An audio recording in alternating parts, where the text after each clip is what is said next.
ప్రకటన గ్రంథం 2వ అధ్యాయం మొదటి 7 వచనాలు నేనే చదువుతున్నాను. గ్రంథాలు ఉన్నవారు చూడండి, లేక తెలిసి ఉంటే జ్ఞాపకం చేసుకోండి. ఎఫెసులో ఉన్న సంఘపు దూతకు ఎలాగూ రాయి, 7 నక్షత్రములు తన కుడి చేత పట్టుకొని 7 దీప స్తంభముల మధ్య సంచరించువాడు చెప్పు సంగతులేవనగా, నీ క్రియలను, నీ కష్టమును, నీ సహనమును నేను ఎరుగుదు. నీవు దుష్టులను సహింపులేవనియు, అపోస్తలులు కాకయే తాము అపోస్తలులము అని చెప్పుకున్న వారిని పరీక్షించి వారు అబద్ధికులని నీవు కనుగొంటివి అనియు, నీవు సహనము కలిగి నా నామము నిమిత్తము భారము భరించి లయలేదనియు నేను ఎరుగుదును.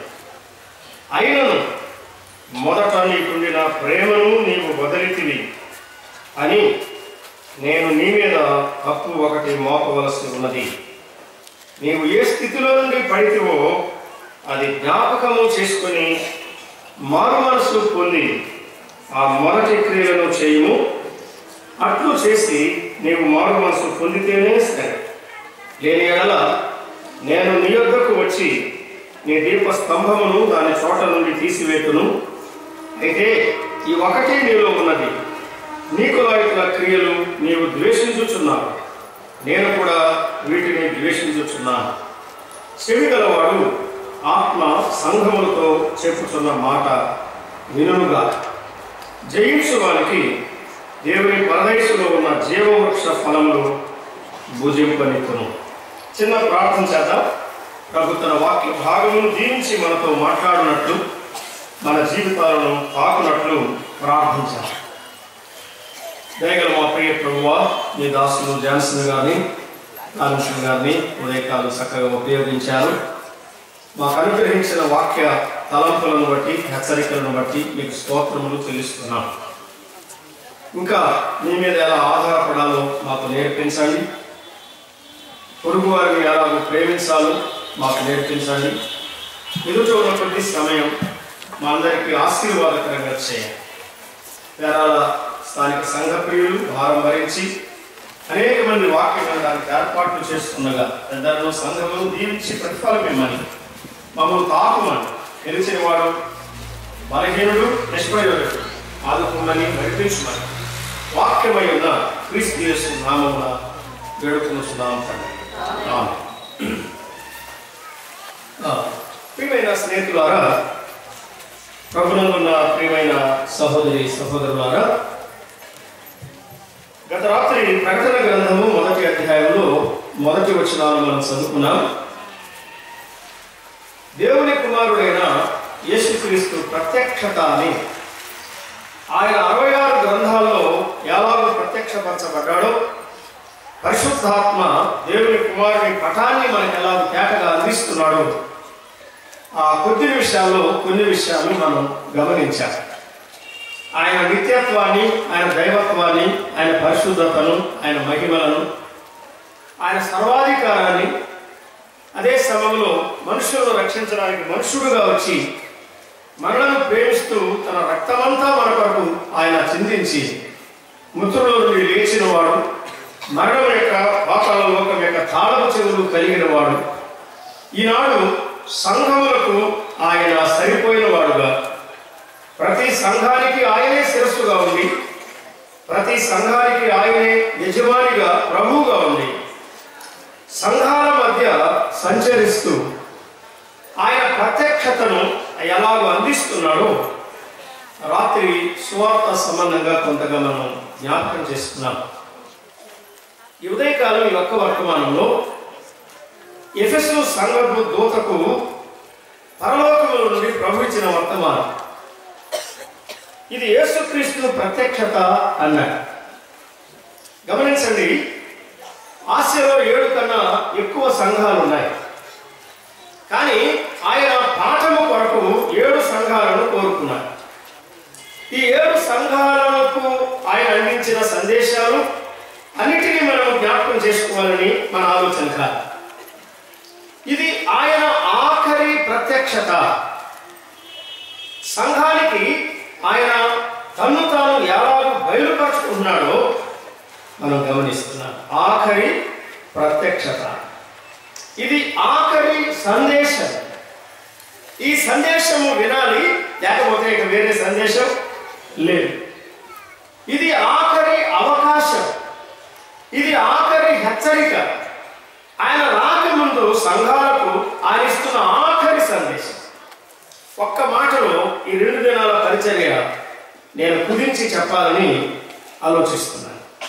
ఆయన సంఘాలకు ఆఖరిగా ఇచ్చే సందేశం అవసరమైన మారు మనసును గురించిన సందేశం. అర్థమైందా? ఎవరికి మారు మనసు? విశ్వాసికి మారు మనసు.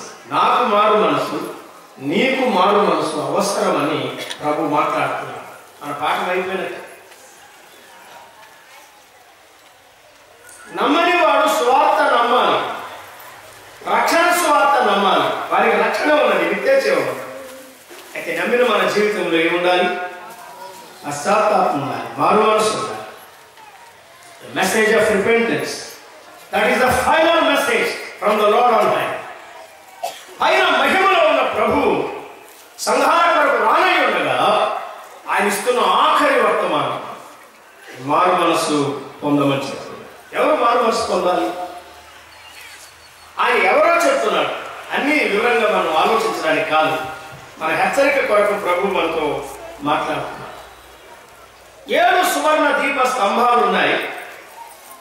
7 సువర్ణ దీప స్తంభముల మధ్య మనుష్య కుమారుడు సంచరిస్తున్నాడు. ఆయన పటాన్ని మొదలధ్యాయంలో చూపించాడు. సంఘయుగం అంతటికి, కొత్త నిబంధన కాలం అంతటికి యేసుక్రీస్తుని గురించిన ఒకే ఒక దర్శనం, ఒకే ఒక ప్రత్యక్షత, సంపూర్ణమైన ప్రత్యక్షత అదే. ఆ ప్రత్యక్షతలో ఆయన ఔన్నత్యాన్ని, ఆయన మహిమలను, ఆయన అధికారాన్ని, ఆయన ప్రభుత్వాన్ని మనం అంగీకరించాలి. రాజుగా ఆయన సంచరిస్తున్నాడు. ఆయన పరిపాలనకు మనం ఒప్పుకోవాలి. ఆయన న్యాయమూర్తిగా, తీర్పరిగా సంచరిస్తున్నాడు.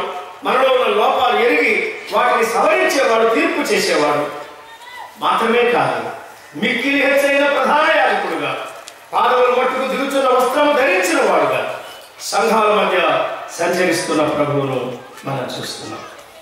సంఘాల మధ్య విశ్వాసులు ఉన్నారు, సంఘాలలో పెద్దలు ఉన్నారు, సంఘాలలో ఉపదేశకులు ఉన్నారు, సంఘాలలో పరిచారకులు ఉన్నారు, సంఘాలలో సువార్థికులు ఉన్నారు, సంఘాలలో పరిచయం చేసే సహోదరులు ఉన్నారు, యవనస్తులు ఉన్నారు, పెద్దవారు ఉన్నారు. కానీ ఈయన 7 సువర్ణ దీప స్తంభముల మధ్య సంచరించువాడుగా, ప్రతి సంఘమును ఎరిగిన వాడుగా, ప్రతి విశ్వాసిని ఎరిగిన వాడుగా ఆయన సంచరిస్తూ మాట్లాడుతున్నాడు.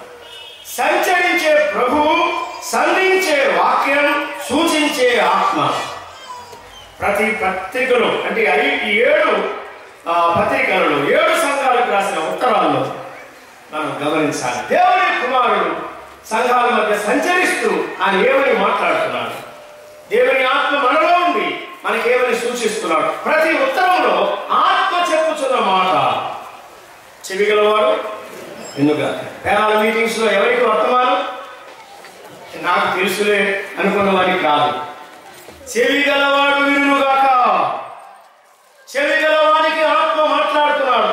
ఈ ఉదయకాలం, ఈ మధ్యాహ్నం, ఈ రాత్రి, ప్రతి పూట దేవుని దాసుల ద్వారా ఆయన మాట్లాడుతున్నాడు. ఎవరు మాట్లాడుతున్నవాడు?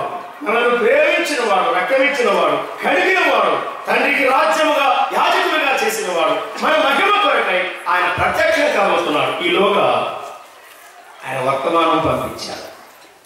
నేను ఎరుగుదును అని ఆయన చెప్తున్నాడు.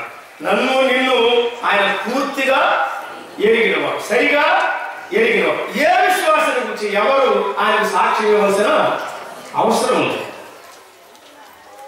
ఎరిగిన ప్రభు మాట్లాడుతున్నాడు. మన క్రియలు, మన కష్టం, మన సహనం, మన భారం, మన ఆసక్తి, మనం చేసే కార్యాలు, మన కృపావరాలు, మనం పెట్టే ఖర్చు, మనం చూపించేటువంటి రకరకాల విధానాలు, ఇవన్నీ ఎరిగి ఆయన మనతో మాట్లాడుతున్నాడు.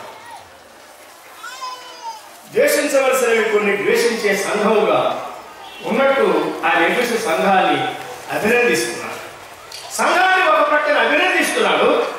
నీకు రాయితున్న క్రియలు నీవు ద్వేషిస్తున్నావు, నేను కూడా వాటిని ద్వేషిస్తున్నాను అని ఆలోచనలో చెప్పాడు.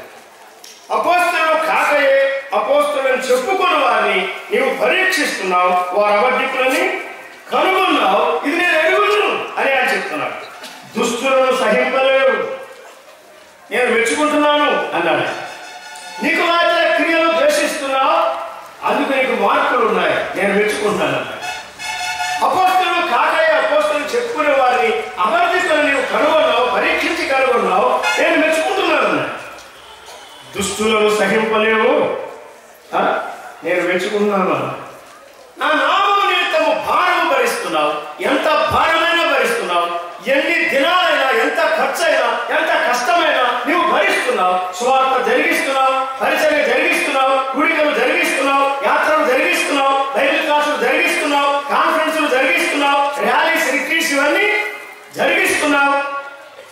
నా నామము నిమిత్తము భారము భరిస్తున్నావు, అలయలేదు, ఇంకా చేస్తున్నావు, ఇంకా చేస్తున్నావు, ఇంకా చేస్తున్నావు. 2014లో ప్రభు కొరకే ఏమేమి చేయాలో నీవు ఆశ కలిగి ఉన్నావు. ఇవన్నీ మంచిదే. నేను ఎరుగుదును, నీ ఆసక్తి ఎరుగుదును, నీ క్రియలు ఎరుగుదును, నీ సేవ ఎరుగుదును, నీ వరాలు ఎరుగుదును, నీ సామర్థ్యం ఎరుగుదును. నేను నీ మధ్యనే ఉన్నాను, నీ మధ్య సంచరిస్తున్నాను, నీకు ప్రభునై ఉన్నాను, నీ మధ్య సంచరిస్తూ నీ మేలు కొరకు నేను ఇచ్చే వర్తమానం అని ఆయన చెప్తున్నాను. మనం నేరుగా ఈ వర్తమానం విందాం. 2వ అధ్యాయం 4వ వచనం చదవండి. అయినను మొదట నీకు ఉండిన ప్రేమను నీవు వదిలితివని నేను నీ మీద తప్పు ఒకటి మోపవలసి ఉన్నది. అయినను అని ఆయన మాట్లాడుతున్నాడు. దాని ముందేమన్నాడు? నీ క్రియలు నాకు తెలుసు, నీ కష్టం నాకు తెలుసు, నీ సహనం నాకు తెలుసు, నీవు భారం భరిస్తున్నావు, ఖర్చు పెడుతున్నావు, అయినా అలయలేదు, ఇవన్నీ నాకు తెలుసు. దుస్తులు సహింపలేవు, అది మంచిదే. అపస్తులు కాని వారిని పరీక్షిస్తున్నావు, అది మంచిదే. నికోలాయిల క్రియలు ద్వేషిస్తున్నావు, అది మంచిదే. ఇవన్నీ నువ్వు చేస్తున్నావు, ఇవన్నీ నీలో ఉన్నాయి. అయినా అయినా అయినా నిన్ను ప్రేమిస్తున్నాను కనుక ఈ మాట చెప్పక తప్పదు అంటున్నాను. ఈ ఉదయకాలం ప్రభు సన్నిధిలో చేరి వచ్చిన నాతో నీతో ఆయన మాట్లాడుతున్నాను. సహోదరుడా, ప్రభువు నిన్ను ప్రేమిస్తున్నాడని గుర్తిస్తే నీ మీద తప్పు ఒకటి మోపవలసి ఉన్నది అని చెప్పే మాట అంగీకరించాలి.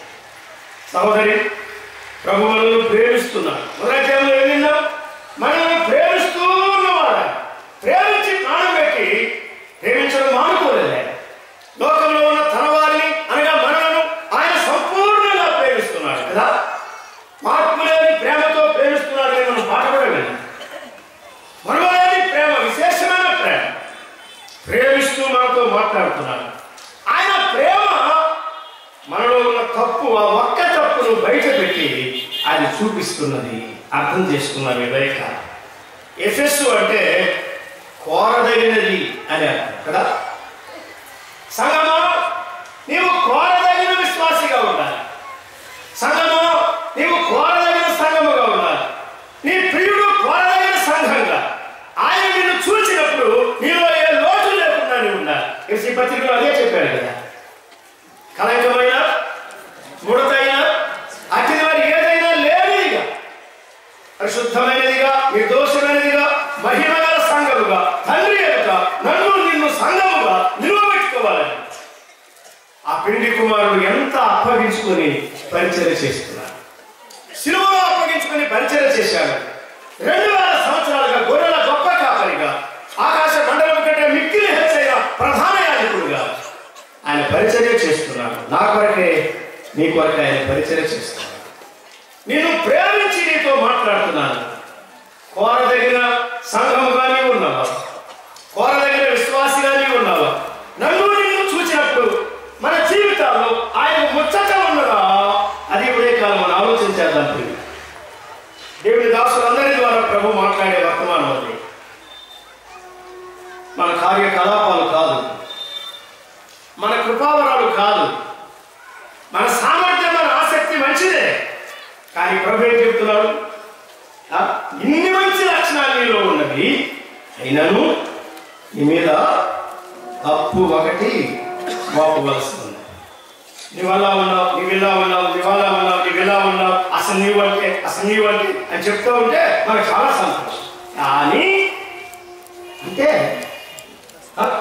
అయిపోయింది తెలుసుకుంటాం కదా. ఎన్ని చెప్పాడు తప్పులైనా? 4వ వచనంలో చేయమన్నాడు, నీ మీద తప్పు ఒకటి అన్నాడు. ఆ ఒక్క తప్పు కూడా లేకుండా చూసుకుంటే ఎంత బాగుంటుంది. ఆంధ్రప్రదేశ్లో సంఘాలు ప్రారంభమై సువార్త ఫలించి ఇన్ని జిల్లాలో, ఈనాడు అన్ని ప్రాంతాల్లో, అన్ని జిల్లాల్లో సంఘాలు ఏర్పడి సేవ విస్తరిస్తుండగా ప్రభు రాబోతున్నాడు. ఆయన రాకముందు మనకి ఇచ్చే వర్తమానం ఏమంటే, నీ మీద తప్పు ఒకటి మోపవలసింది. ఏమిటి తప్పు ప్రభు? ఆరాధన కూటం జరిగిస్తున్నాం, సండే స్కూల్ జరిగిస్తున్నాం కదా, అన్ని కూడికలు జరిగిస్తున్నాం, సువార్త కూటలు జరిగిస్తున్నాం, బైబిల్ స్టడీ జరిగిస్తున్నాం, గృహదర్శనాలు జరిగిస్తున్నాం, ఇతర స్థలానికి వెళ్ళి సువార్త ప్రకటిస్తున్నాం. మా మీద ఇంకేం తప్పు, మాలో ఏదోటు అని మనం అనుకున్నాం. ప్రభు ఏం చెప్తున్నాడు? నీ మొదటి ప్రేమను నీవు వదిలింది. ప్రేమ కొరతబడిన సంఘం అన్నీ ఉన్నవి, కానీ ప్రేమ లేని సంఘం అని ఆయన చెప్తున్నాడు. ఉదయకాలం ప్రభు నాతో నీతో మాట్లాడుతున్నాడు. ప్రేమ యొక్క ప్రాధాన్యత, ప్రేమ యొక్క విలువ మనం గుర్తిస్తున్నాం. మొదట నీకున్న ప్రేమ అని ఆయన చెప్తాడు. మొదటి ప్రేమ, మొదట నీకున్న ప్రేమ, నా పట్ల నీకున్న ప్రేమ, నా వాక్యము పట్ల నీకున్న ప్రేమ, నా కథల పట్ల నీకున్న ప్రేమ, సువార్త పట్ల నీకున్న ప్రేమ, పరిచర్య పట్ల నీకున్న ప్రేమ, బీదల పట్ల నీకున్న ప్రేమ, విశ్వాసంలో బీద, నీ మొదటి ప్రేమ నీవు వదిలితివి. మొదటి ప్రేమ మనలో కొరత పడిందని ఆయన మనతో మాట్లాడుతున్నాడు. దేవుని గ్రంథంలో ఎందుకు ఈ మాటలు రాయబడ్డాయి? ఎఫెసు 1 ఆశలో సువార్తకు కేంద్రంగా ఉంది, సేవకు కేంద్రంగా ఉంది. ఆశలో సువార్త పరిణింపబడి ప్రభావంతో దేవుని వాక్యము వ్యాపించను, బయలువెళ్ళని చెబుతున్నాను. మాంత్రికులు మారిపోయారు, విగ్రహారాధకులు మారిపోయారు. అన్ని దినాల మధ్య సువార్త ప్రభావం తేటగా కనబడింది. దేవుని దాసులు ప్రార్థన శక్తితో పనిచేశారు, ఐక్యతో పనిచేశారు, ప్రభు మీద ఆధారపడి పనిచేశారు, స్వార్థం లేకుండా, ధనాపేక్ష లేకుండా పనిచేశారు. No ulterior motives whatsoever. వేరే రకమైనటువంటి నీచమైన, హీనమైన లక్షణాలు, భావాలు వారిలో లేనండి. ఈనాడు ఎఫెసు సంఘం ఎలా ఉంది? పౌలు ద్వారా పరిచర్య పొంది, అపోలో పరిచర్య పొంది, తిమోతి పరిచర్య పొంది, లూకా పరిచర్య పొంది, యోహాను పరిచర్య పొంది, అనుభవమైన అనేక మంది దేవుని దాసులు, విశ్వాసుల యొక్క ఆ పరిచర్యను అనుభవించినటువంటి ఆ సంఘం ప్రభు రాకకు ముందుగా ఎఫెసు సంఘంలో ఉన్న కొరత అని చెప్తున్నారు. నువ్వు మారు మనసు పొందాలి, ప్రేమలో కొరత పడ్డావు. నీ మొదటి ప్రేమ ప్రభు పట్ల, నీ మొదటి ప్రేమ వాక్యము పట్ల, నీ మొదటి ప్రేమ సంఘము పట్ల, నీ మొదటి ప్రేమ, ఇవన్నీ ఇంకా వివరించేవి కాదు. నిజంగా మనం ప్రభువును ప్రేమిస్తున్నామా? ప్రభువును శాశ్వతమైన ప్రేమతో ప్రేమించాలి, మార్పు లేకుండా మనం ప్రేమించాలి.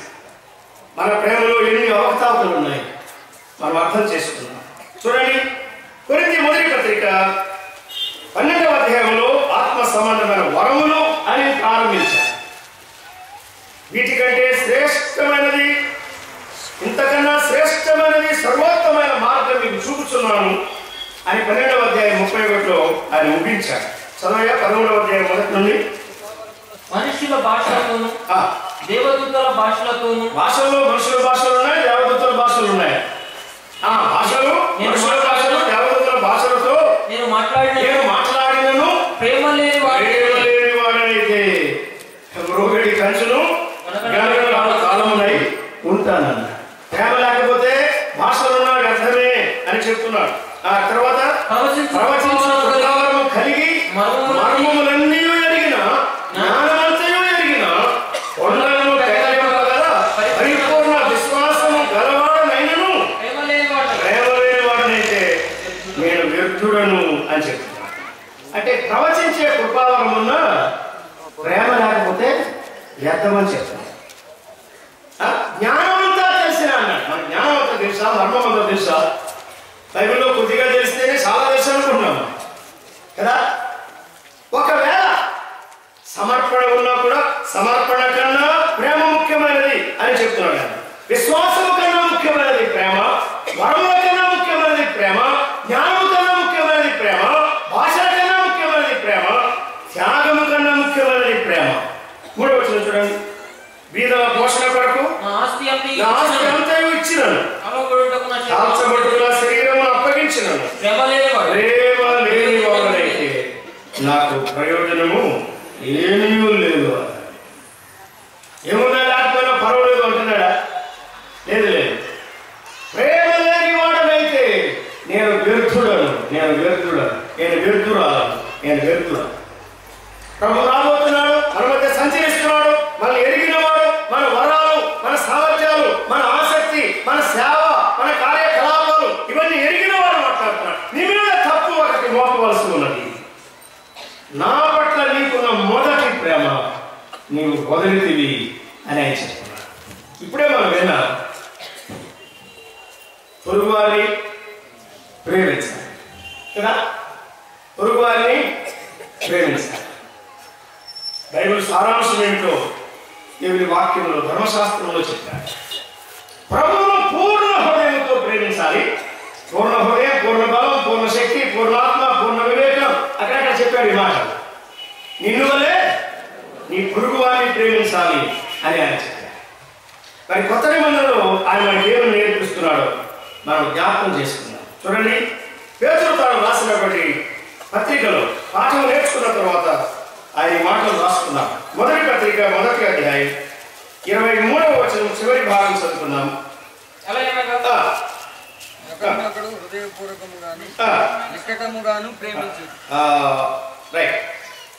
ఒకరిని ఒకడు హృదయపూర్వకముగా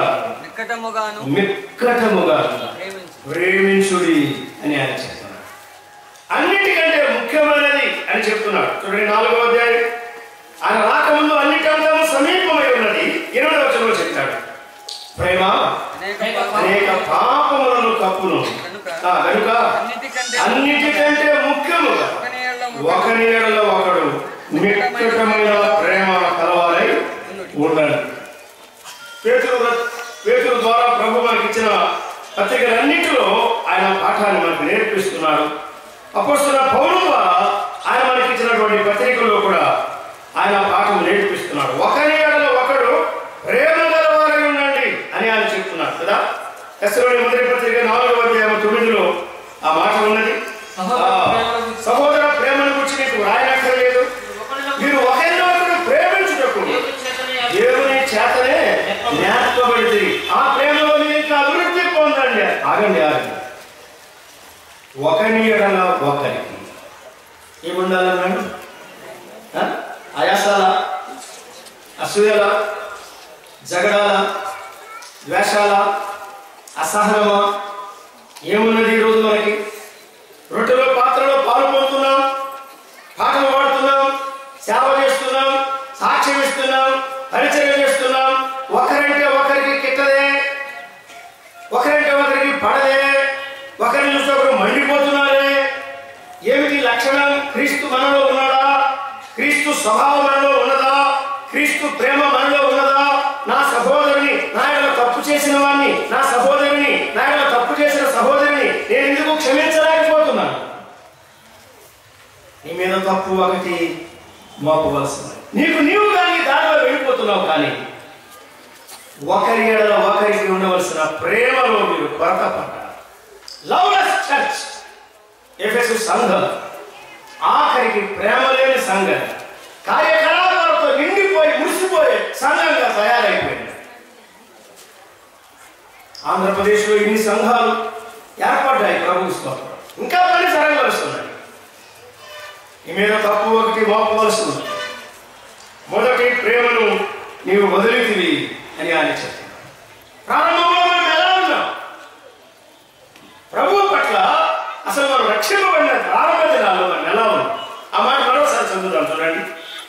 సరే, పేతురు ద్వారా, పౌలు ద్వారా, వ్యవహారం ద్వారా ఇదే సత్యాన్ని ఒకరిని ఒకరు ప్రేమించాలి అనే సత్యాన్ని తేటగా ఆయన చెప్తున్నాడు. ప్రేమ అనేక తప్పులను పాపములను కప్పేది అన్నాడు. అంటే తప్పును ఒప్పుని బైబిల్ చెప్పదు, తప్పు తప్పే, క్రమశిక్ష ఉన్నది. కానీ ప్రేమ విషయంలో మనం లోటుపడకుండా ప్రభు సన్నిధిలో ఒకరిలో ఒకరు ప్రేమ గలవారమై ఉండాలి. ఒకరిలో ఒకరు ఎత్తి చూపించేవారుగా కాకుండా క్షమించేవారుగా, సహించేవారుగా, కరుణాహృదయులై క్రీస్తు మిమ్మల్ని క్షమించిన ప్రకారంగా క్షమించేవారుగా ఉండాలని బైబిల్ నేర్పిస్తున్నది. పిల్ల బ్రదర్ ఇలా కాక వేరే రకంగా చేసుకుంటే బాగుంది మీరు అనుకోవచ్చు, కానీ మీరు అనుకున్నారు చెప్పడానికి నేను ఇక్కడ నిలబడలేదు. దేవుని వాక్యం, దేవుని ఆత్మ ద్వారా అది మనకు అనుకూలమైనా మనకు అనుకూలం కాకపోయినా మనకు అందినప్పుడు మనం లోబడాలి కదా. ప్రకటన గ్రంథం 2వ అధ్యాయం చూడండి, 4వ వచనంలో మళ్ళా 4-5 వచనాలు ఏం చెప్పాడు చదువు. మొదట నీకుండిన ప్రేమను, మొదట నీకున్న ప్రేమను నీవు వదిలితివి అని నేను నీ మీద తప్పు ఒకటి మోపవలసి ఉన్నది అన్న. తర్వాత నీవు ఏ స్థితిలో నుండి పడితివో అది జ్ఞాపకము చేసుకొనుము అని ఆయన చెప్తున్నాడు. ఏ స్థితిలో నుండి పడితివో అది జ్ఞాపకం చేసుకో అని చెప్తున్నాడు. అంటే ఇప్పుడు ఎఫెసు ఏ పరిస్థితిలో ఉన్నది? అంతే, పడిన స్థితిలో ఉన్నది. బ్రదర్, యథార్థంగా ఆలోచించుకో. నీవు పడినట్టు నీకు అర్థమవుతుందా? ఒకప్పుడు నీ సాక్ష్యం ఎలా ఉన్నది, ఒకప్పుడు నీ గుర్తింపు ఎలా ఉన్నది, నీ అంగీకారం ఎలా ఉన్నది. ఈరోజు నీవు ఆ స్థితిలో నుండి పడిపోయావు. అమ్మా, ఆ స్థితిలో నుండి నీవు పడిపోయావు. ఎఫెసులో ఆదికాండం పాఠం మనకు అర్థమవుతున్నది. ఆదికాండంలో మానవుడు పడిపోయాడు, ఎఫెసు సంఘంలో పడిపోయిన సంఘాన్ని ఆయన చూపిస్తున్నాడు. అంటే నీ ఔన్నత్యంలోంచి పడిపోయావు, నీ ప్రమాణాన్ని నీవు కోల్పోయావు, నీవు దిగజారిపోయావు, నువ్వు పడిపోయావు. ఒకప్పుడు మాదిరిగా ఉన్నావు, ఇప్పుడు నీవు మాదిరిగా లేవు. ఒకప్పుడు భక్తిగా ఉన్నావు, ఈరోజు భక్తిగా లేదు. ఒకప్పుడు నమ్మకంగా ఉన్నావు, ఈరోజు నమ్మకంగా లేదు. ఒకప్పుడు ధ్యానంగా ఉన్నావు, ఈరోజు ధ్యానంగా లేదు. ఒకప్పుడు పవిత్రంగా ఉన్నావు, ఈరోజు పడిపోయావు. ఏ స్థితి నుండి పడిపోయావు? ఏ స్థితి నుండి పడిపోయావు? ఆంధ్రప్రదేశ్లో ఉన్న సంఘాలు పడిపోయిన స్థితిని గుర్తిస్తే లేవడానికి అవకాశం ఉంది. ప్రేమించే ప్రభు నువ్వు పడి అలాగే ఉండని చెప్పడం లేదు. ఆయన ఏం చెప్తున్నాడు? నీవు ఏ స్థితి నుండి పడితేవో, నీ మహిమని నీవు అలాగ పోగొట్టుకున్నావు, నీ సాక్ష్యం నీవు అలాగ పోగొట్టుకున్నావు, నీ మెరుగుదల, నీ వినియోగం నీవు అలాగ పోగొట్టుకున్నావు, అది గుర్తిస్తే నేను నిన్ను క్షమిస్తాను, నేను నిన్ను అంగీకరిస్తాను, నేను నిన్ను ప్రేమిస్తున్నాను కనుక నీతో మాట్లాడుతున్నాను. ప్రేమ గల ప్రభువు మాట్లాడుతున్నాడు. ప్రేమ యొక్క అవసరాన్ని చూపిస్తున్నాడు. పడిన స్థితిని ఆయన చూపిస్తున్నాడు. నీవు పడిపోయావు, అక్కడి నుండి లేవాలి. ఎలా పడిపోయాడు? అజాగ్రత్త వల్ల, అవిధేయత వల్ల. కానీ తర్వాత ఏమైంది? లేచి ఎక్కి పైకి వచ్చాడు, ప్రభు ఉపయోగించాడు. ఏలియా జీవితం మనం వింటున్నాం. ప్రభు కొరకు గొప్పగా వాడబడేవాడు నిరుత్సాహపడ్డాడు, అధైర్యపడ్డాడు, బలహీనపడ్డాడు, కృంగిపోయాడు. కానీ మళ్ళా ప్రభు ఇచ్చినటువంటి ఆదరణ, ఆహారం, అవన్నీ ఆ సదుపాయాలు ఉపయోగించుకొని మళ్ళా ఆయన ఎదుట ఉన్న శక్తికి మించిన ప్రయాణం చేయడానికి, పరిచయం చేయడానికి కోరుకున్నాడు. పడిన వారు ఎవరైనా ఉదయకాల కూడికలో లేస్తే, పడిన స్థితిని గుర్తిస్తే ఎంత మేలు ఉన్నది ఆలోచించి. ఈ మొదటి ప్రేమను నీవు వదిలించింది. ప్రేమ ఉన్నది, కానీ అది మామూలు ప్రేమ, ఏదో రావాలి చేయాలి అన్నట్టుగా కాదు. ప్రేమ ఏ స్థితి నుండి పడితే పడిన స్థితిని గుర్తించమని ఆయన చెప్తున్నాడు. అయితే నువ్వు పడిపోయాడు, కానీ తెలుసుకున్నాడు, లేపబడ్డాడు, పైకి వచ్చాడు, సహవాసంలో ఉన్నాడు, ఆరాధనలో ఉన్నాడు, ఆ వెట్టదనంలో ఉన్నాడు. పడిన ప్రతి విశ్వాసకి పునరుద్ధరణ ఉన్నది. ఆఖరి సందేశం మారు మనసు యొక్క అవసరాన్ని గుర్తిన సందేశం ఆయన అందిస్తున్నాం. సంఘానికి మారు మనసు కావాలి, సువార్థికులకు మారు మనసు కావాలి, ఉపదేశకులకు మారు మనసు కావాలి, సంఘాన్ని నడిపించే పెద్దలకు మారు మనసు కావాలి, పరిచయం చేసే వారికి మారు మనసు కావాలి, సహోదరుల మధ్య వాడబడే వారికి మారు మనసు కావాలి, సందేశకులు టీచర్స్ గా పనిచేసే వారికి మారు మనసు కావాలి. స్థితిలో నీవు పడితువో అది జ్ఞాపకం చేసుకో అని చెప్పింది. అదే వచ్చిన మళ్ళా 5వ వచనం ముగింపులో చూడండి. అట్లు చేసి నీవు మారు మనసు పొందితేనే సరి. అట్లు చేసి నీవు వెళ్ళి అలాగూ చేయము. ఇంతవరకు మనం విన్నాం కదా. దేవుని ఆత్మ మనతో మాట్లాడిన మాట ప్రకారం మనం చేయాలి ప్రియులు. అట్లు చేసి నేను రోజంతా ప్రియులుగా చెప్పిందని వాక్యానికి విధేయత ముఖ్యం. వాక్య సత్యాన్ని మనం తృణీకరించకూడదు. సిద్ధాంతాలు అవసరం, సరైన ఉపదేశాలు మనకు అవసరం. వాటిని మనం నిర్లక్ష్యం చేయకూడదు. సరైన ఆరోగ్యకరమైన ప్రమాణాలతో కూడిన వాక్యం మనకు కావాలి. అదే దాని ప్రకారం మనం చేయాలి. అట్లు చేసి నీవు మారు మనసు పొందితేనే సరే. నీ విధానంలో మార్పు రావాలి అని చెప్పి, నీ ఆలోచన విధానంలో, నీ అవగాహనలో, నీ మాటలలో, నీ శైలిలో, నీ సహవాసంలో మార్పు రావాలి. ఉదయకాలం ప్రేమగల ప్రభువు మనతో మాట్లాడుతున్నాడు. మన మధ్య సంచరిస్తున్నవాడు. మన పరిస్థితులన్నీ ఎరిగి సంధించి ఆత్మ ద్వారా మాట్లాడుతున్నాడు. వాక్యం ద్వారా ఆయన మాట్లాడు మన పరిస్థితిని ఆయన చూపిస్తున్నాడు. ప్రభు సేవలో ఒకప్పుడు నాకున్న ఉత్సాహం తగ్గింది. ప్రార్థనలో ఒకప్పుడు నాకున్న ప్రోత్సాహం తగ్గింది. ప్రభు పనిలో లేక ప్రభు కిచ్చుటలో ఒకప్పుడు నాలో ఉన్న సిద్ధ మనసు తగ్గింది. నేను పడిపోయాను ఆ ఔన్నత్యంలో నుండి, లేక ఆత్మీయంగా ఆ ఉద్యోగ స్థితిలో నుండి నేను పడిపోయాను అని ఈ మధ్యాహ్న కాలం మనం గుర్తిస్తే మేలు. మనం ముగించుకుందాం. 5వ వచనం యొక్క మొదటి మాట మళ్ళా చదువుదాం. చూడండి. నీవు ఏ స్థితిలో నుండి పట్టు. నీవంటే ఎవరు?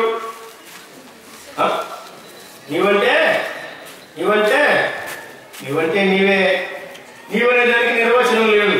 నీవంటే శ్యామబాబు నీవే. నేను చదువుకున్నప్పుడు నాతోనే మాట్లాడుతున్నాను. నీవు మొదటి ప్రేమ విడిచిపెట్టావు. మొదటి ప్రేమతో నన్ను ప్రేమించు. నీవు ఏ స్థితిలో నుండి పడిపోయావు ఆ స్థితికి నువ్వు పైకి రా. నువ్వు పడిపోయావు, నువ్వు పైకి రా. మారు మనసు పొందు. తర్వాత ఏమంటున్నాడు? మొదటి క్రియలను చేయము అని చెప్తున్నాడు. ఆ మొదటి క్రియలను చేయము. ఏమి మొదటి క్రియలు? దేవుని దాసులు చెప్పారు కదా. మొదటి క్రియలు సమాధానం మొదట. ఆరాధన మొదటి కాదు. నీ అర్పణ అక్కడే విడిచిపెట్టి నీ సహోదరులతో సమాధానపడి తర్వాత వచ్చి అర్పణ అర్పించమన్నాడు. మనం ఏం చేస్తున్నాం? పాటలు వచ్చినాయి, పాటలు పాడుకున్నాం. రొట్టె కొరకు స్తుతులు చెల్లించుకుందాం, ఆటల కొరకు స్తుతులు చెల్లించుకుందాం, పంచుకుంటున్నాం. ఎట్లా పంచుకుంటున్నాం? అందులో ఎలా పాల్గొంటున్నాం? మనం ఒకరినొకరు సహించలేకపోయినా, క్షమాపణ లేకపోయినా, ప్రేమ లేకపోయినా కదా మనం పాలు పొందుతున్నాం. ఇది ప్రభుకి ఇష్టమైందా? మొదటి క్రియలంటే ఏ క్రియలు? ఏది ప్రాముఖ్యమైన? ఆరాధన ప్రాముఖ్యమా? సమాధానం ప్రాముఖ్యం. సమాధానం లేకుండా చేసే ఆరాధన ఎందుకండి? ఇటీవల కొన్ని సంఘాలు ఎలాగో నేర్చుకుంటున్నారంటే స్థానికంగా ఉన్న ఇతర సంఘాలతో ప్రదర్శనలు ఇస్తే వారితో మాత్రం సహవాసం ఉండదు. కానీ ప్రాంతం అంతా మా దగ్గరికి రావాలి, సహవాసం చేయాలి. నీ పక్క వారితో నువ్వు సహవాసం చేయవు, వారితో నువ్వు మాట్లాడు. ఇక ప్రాంతం అంతా నీ దగ్గరికి రావాలి, నువ్వు ఎందుకు కోరుకోవాలి? ఇదొక మోసం, ఇదొక వేషధారణ. సమాధానం ముఖ్యం. ఏ పరిస్థితుల్లోనైనా మనకు కీడు చేసిన వారు, మనకు మన మీద అపనిందలు వేసిన వారు, మనకు గాయాలు చేసిన వారు, మనల్ని బాధించిన వారు ప్రభు చూసుకుంటారు. కానీ మన మటుకు మనం క్షమించి ప్రభువును బట్టి సంఘం యొక్క సాక్ష్యాన్ని కాపాలి. సంఘం ముఖ్యం. వ్యక్తి యొక్క ఆలోచన, వ్యక్తి యొక్క స్వార్థం, వ్యక్తి యొక్క సొంత జ్ఞానము ముఖ్యం కాదు. మారు మనసు పొందు. ఆ మొదటి క్రియలు చేయమని చెప్తున్నాడు. ప్రారంభంలో నీవెలాగూ ఆ క్రియలు చేశావు, ఆ ప్రేమను కనపరచు. ఆ మొదటి క్రియలు మొదటిగా చేయాలి. ఆరాధన మంచిదే, ప్రార్థన మంచిదే. కానీ సహోదరులను క్షమించలేకుండా చేసే ప్రార్థన, సహోదరులను క్షమించలేకుండా చేసే ఆరాధన ప్రభుకు ఇష్టమైనది కాదు. సహోదర ప్రేమ లేకుండా మనం ఎన్ని కార్యక్రమాలు చేయాలనుకున్నా, ప్రేమ లేని వాడినైతే నేను వ్యర్థుడిని. ఆ మాటలు మళ్ళా జ్ఞాపకం చేసుకోవాలి. మన కృపావరానికి ముఖ్యమా, మన జ్ఞానానికి ముఖ్యమా, మర్మానికి ఉంటే ముఖ్యమా, అదే ముఖ్యతరమా లేక సమర్పణ చేస్తే ముఖ్యమా? లేదు లేదు లేదు, ప్రేమతో కూడిన పరిచర్య. వాక్య పరిచర్య చేద్దాం, ప్రేమ కలిగించాలి.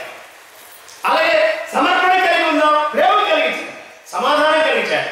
ప్రేమను, సమాధానము, సత్యమును మనము ఘనముగా ఎంచాలి. ఒకరిలో ఒకరు ప్రేమ కలిగి మీరు క్రీస్తు బిడ్డల వలె, క్రీస్తు శిష్యుల వలె ఆయనకు తగినట్టుగా నడుచుకోండి అని ఎన్ని పత్రికలు నడుచుకోండి. ఆ మొదటి క్రియలు చేయమని ఆయన చెప్తున్నారు. మొదటి ప్రేమ, మొదటి స్థితి, మొదటి క్రియ. మొదటి ప్రేమ, మొదటి స్థితి, మొదటి క్రియ. పడిన స్థితి కాదు, లేచిన స్థితి.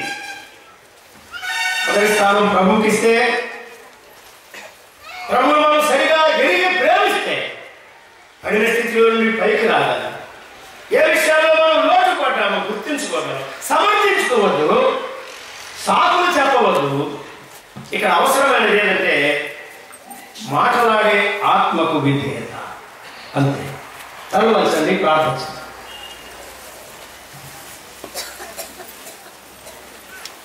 సంఘములతో ఆత్మ చెప్పుతున్న మాట. ఉదయకాలం ఎన్నో స్థానిక సంఘాల నుండి మనం చేరువచ్చాం. మన కార్యకలాపాలు ఎరిగిన ప్రభు ప్రేమించి మనతో మాట్లాడుతూ వచ్చాడు.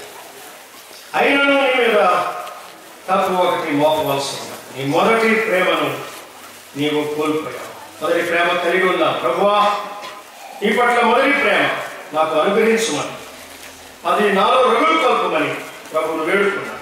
మొదటి స్థితి మనలో లేదు, పడిపోయావు, జారిపోయావు, ఆత్మీయంగా ఔన్నత్యాన్ని పోగొట్టుకున్నావు. మొదటి క్రియలు మనలో లేదు. అర్థం చేసుకున్నాం. మారు మనస్సు ఉంటే, పశ్చాత్తాపం ఉంటే, జీవితంలో ఉన్న లోపాలను గురించి నిజమైన గ్రహింపు ఉంటే ప్రభు అంగీకరిస్తారు. ప్రేమల తండ్రి, మమ్మల్ని అందరినీ సమకూర్చి మమ్మల్ని దర్శించారు. మాతో మాట్లాడడానికి స్తోత్రం. నీ ఆత్మ కార్యం అందరిలో జరిగించమని